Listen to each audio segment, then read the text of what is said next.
Assalamualaikum warahmatullahi wabarakatuh. Perkenalkan, nama saya Rizky Ayu Aprilianti dari kelas 11 TKJC. Di video ini saya akan mempresentasikan materi tentang Badan Standarisasi Dunia.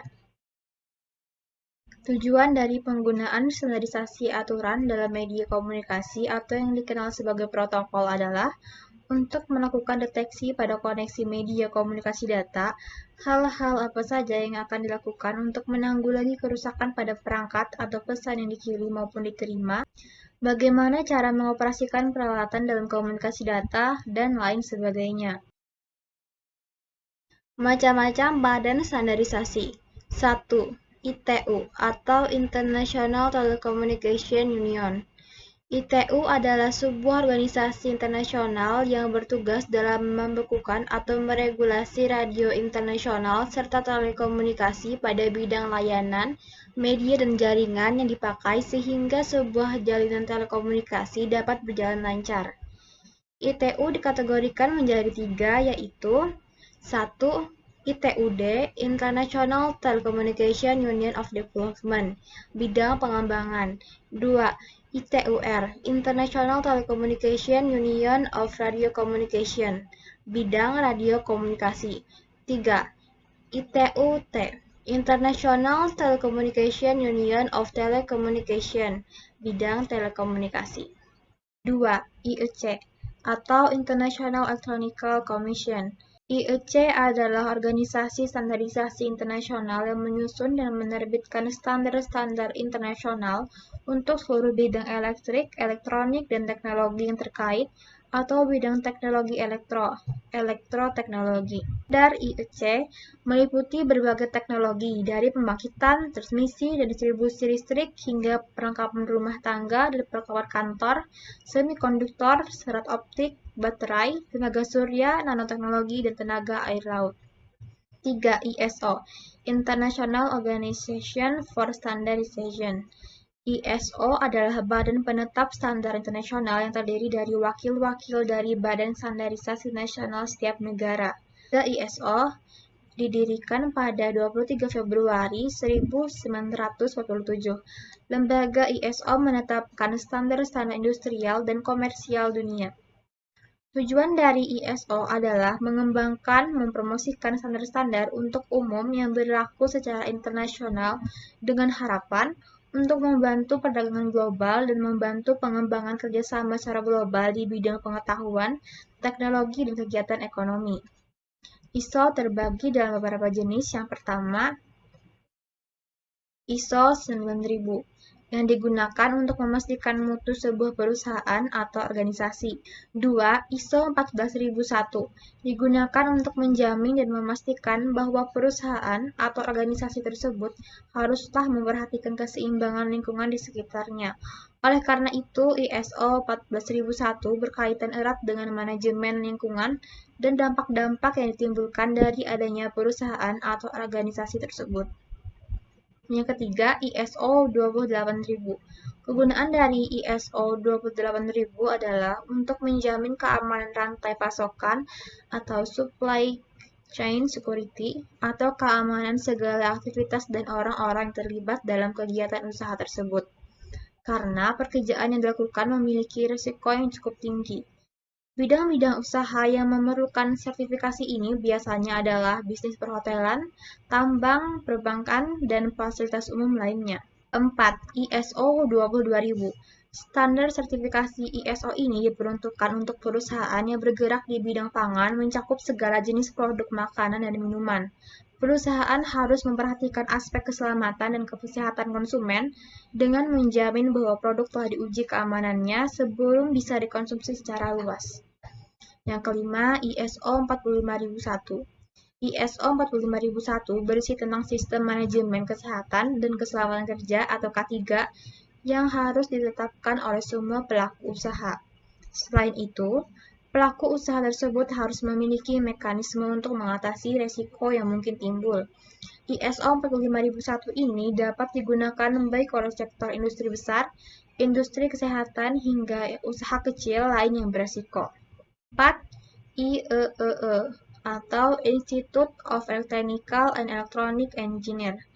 merupakan asosiasi profesional terbesar di dunia yang didedikasikan atau dibuat untuk memajukan inovasi teknologi dan kesempurnaan untuk kepentingan kemanusiaan.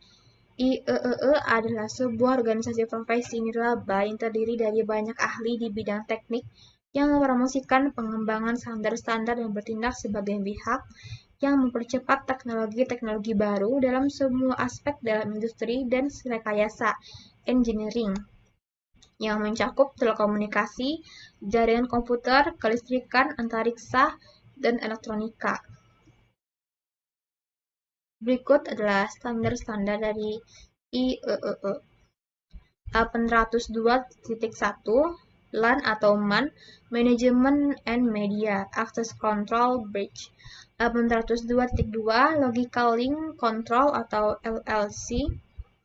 802.3 CSMA atau CD, standar untuk Ethernet Coaxial atau UTP. 802.4 Token Bus. 802.5 Token Ring, bisa menggunakan kabel STP. 802.6 Distributed Queue Dual Bus DQDB MAN. 802.7 Broadband LAN. 802.8 Fiber Optic LAN dan MAN, standar FDDI. 802.9 Integrated Service LAN Interface, standar ISDN. 802.11 Wireless LAN atau Wi-Fi. 802.12 Demand Priority Access Method. 802.15 Wireless PAN atau Personal Area Network, IRDA dan Bluetooth. 802.16 Broadband Wireless Access, standar untuk WiMAX. 5 ANSI atau American National Standards Institute adalah organisasi nirlaba swasta yang mengawasi pengembangan standar yang disetujui secara sukarela untuk produk, layanan, proses, sistem, dan personel di Amerika Serikat. American National Standards Institute didirikan pada tanggal 14 Mei 1918. 6. ATS atau AirCnet Trade Association. AirCnet mendesain standar High-Speed Local Area Network atau LAN yang disesuaikan untuk aplikasi kontrol real-time antara industri dengan komersial marketplace. AirCnet juga sukses dipakai dalam mentransmisikan dan menerima paket data antara dua network node. Node memakai AirCnet controller chip dan kabel transceiver dan dihubungkan dalam network. 7. CIE atau International Commission on Illumination. CIE adalah otoritas internasional untuk cahaya, penerangan, warna, dan ruang warna. Didirikan pada tahun 1913 sebagai penerus Komisi Internasional de Photometry yang didirikan pada tahun 1900 dan saat ini berpusat di Wina, Austria. 8. DISA atau Data Interchange Standards Association. DISA adalah organisasi yang mendukung berbagai organisasi lain untuk sebagian besar bertanggung jawab atas pengembangan standar pertukaran bisnis elektronik lintas industri. DISA berfungsi sebagai sekretariat untuk ASC X12 dan proses pengembangan standar X12, EDI, dan XML mereka. 9. ECA atau Electronic Components Assemblies and Material Association. ECA dengan diakreditasi oleh ANSI, American National Standards Institute. EIA memberikan forum untuk industri dalam menciptakan standar dan publikasi di area teknikal major, antara lain komponen elektronik, consumer elektronik, telekomunikasi, dan keamanan internet, dan internet security. 10. EIA atau Electronic Industry Alliance. EIA adalah standar dan organisasi perdagangan terdiri sebagai aliansi perdagangan bagi produsen elektronik di Amerika Serikat. EIA mengembangkan standar untuk memastikan peralatan produsen yang berbeda adalah kompatibel dan saling dipertukarkan. EIA berhenti beroperasi pada tanggal 11 Februari 2011. 11. ECMA atau European Computer Manufacturers Association. ECMA, lembaga ini merupakan perkumpulan orang Eropa yang mengeluarkan standar dalam sistem teknologi dan informasi. ECMA International adalah lembaga yang mengeluarkan standarisasi dalam ECMA Script, sebuah standar yang mengelola JavaScript. Berikut adalah standar dari ECMA. Yang pertama ada ECMA 262 edisi 1, ECMA Script 1 atau ES1, Juni 1997, ECMA 262 edisi 2, Agustus 1998, ECMA 262 edisi 3, Desember 1999. ECMA 262 edisi 4, penyusunan dihentikan Juli tahun 2008, tidak dipublikasikan. ECMA 262 edisi 5, Desember 2009. ECMA 262 edisi 5.1, Juni 2011. ECMA 262 edisi 6, ES6 atau S2015, Juni 2015, ECMA 262 edisi 7, ES 2016, Juni 2016, ECMA 262 edisi 8, ES 2017, Juni 2017. 12 ETSI, European Telecommunication Standard Institute. ETSI adalah organisasi standarisasi dunia di bidang informasi dan komunikasi. Organisasi ETSI mendukung pengembangan dan pengujian standar teknis global untuk sistem, aplikasi, dan layanan yang mendukung TIK atau Teknologi Informasi dan Komunikasi.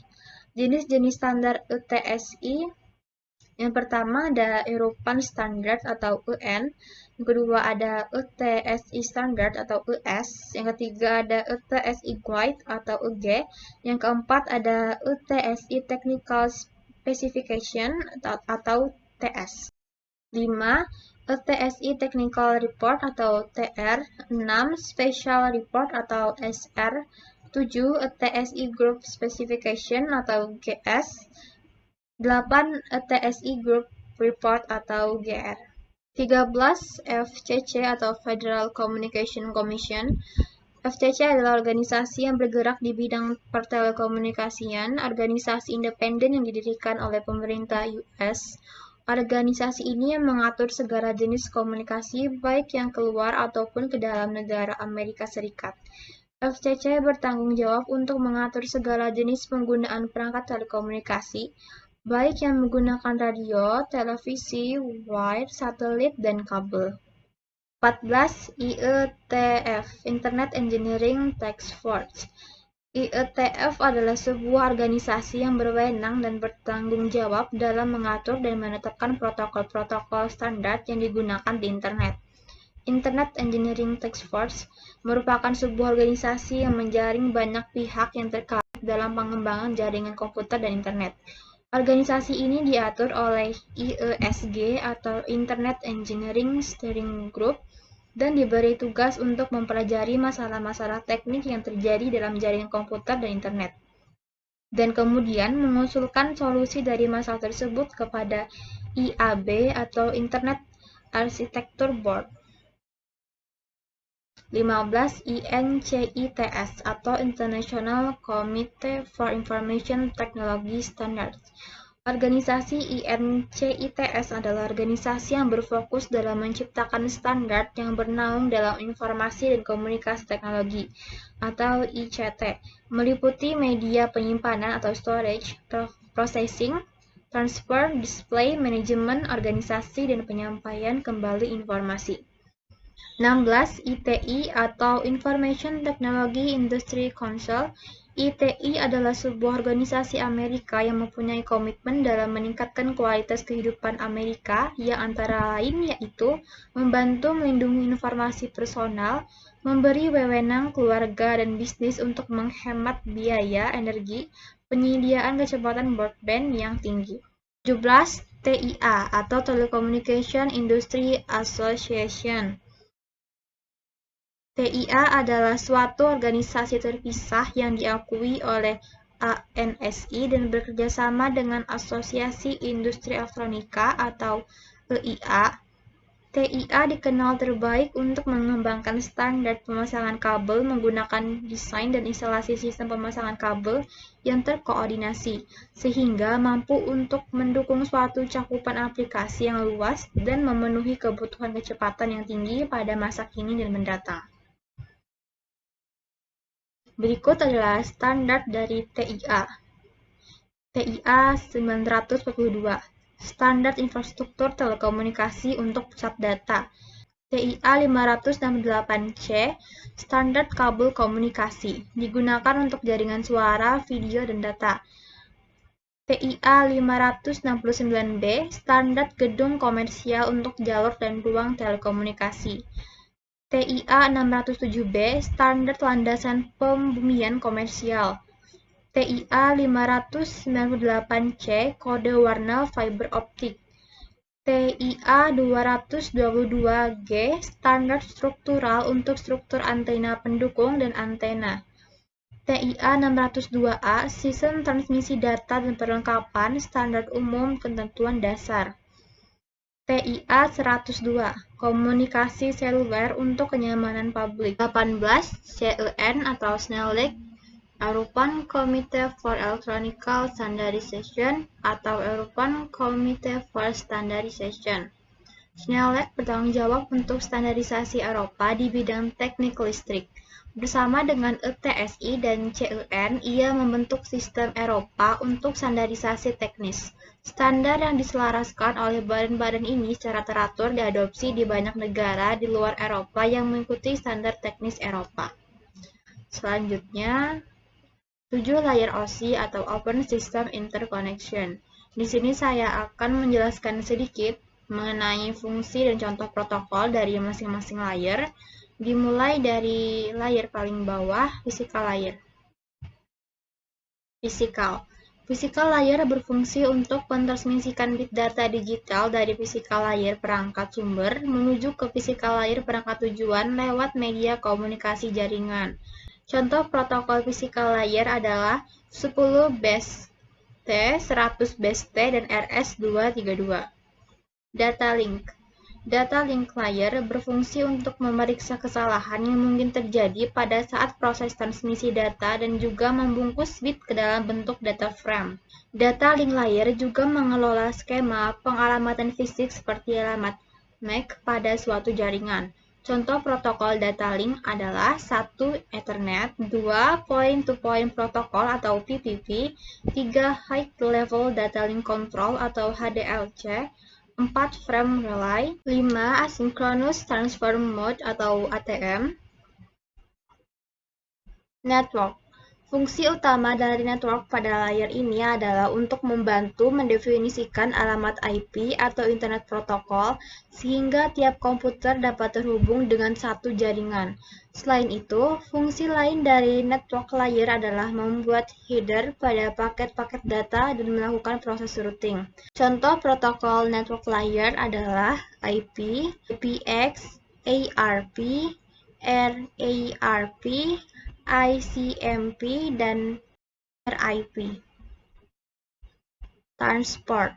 Fungsi dari transport layer pada lapisan OSI adalah memecah data ke dalam paket-paket data, mentransmisikan data dari session layer menuju network layer maupun sebaliknya, membuat penomoran pada paket-paket data sehingga nantinya dapat disusun kembali dengan mudah, dan melakukan proses transmisi ulang pada paket data yang hilang.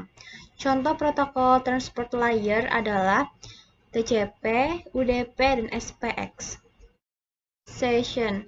Lapisan session layer ini memiliki fungsi utama untuk mendefinisikan bagaimana sebuah koneksi bisa dibangun, serta dapat mendefinisikan manajemen dari sebuah koneksi, seperti menghancurkan dan juga memelihara koneksi.